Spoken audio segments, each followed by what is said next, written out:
आज मी चिंचवड ते शिवाजीनगर गेली होती फक्त एक भेळ खाण्यासाठी. चला तर मग तुम्हाला या व्हिडिओमध्ये मी सांगते की हे भेळमध्ये एवढं काय खास होतं ते.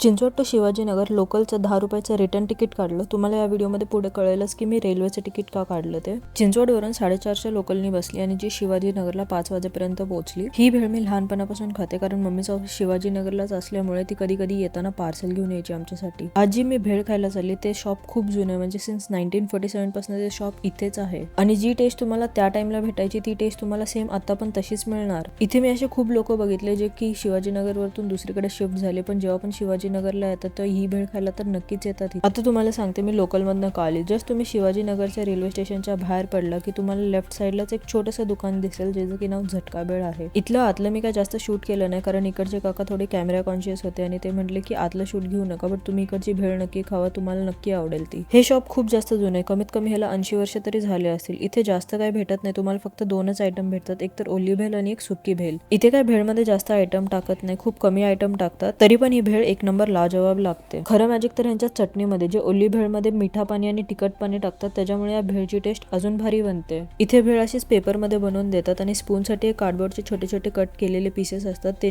तुम्ही खाऊ शकता स्पून म्हणून. टेस्टला तरी एक नंबर होती, पण दिसायला पण ही खूप जास्त भारी दिसत होती. इथे मोस्टली भरपूर लोक ट्रेनमध्ये खाण्यासाठी इथून पार्सल घेऊन जातात आणि हो इथे आता फक्त कॅश घेतात, त्यांच्या जीपेचा थोडा प्रॉब्लेम झाला, म्हणजे तुम्ही जात असाल तर कॅश नक्की घेऊन जा.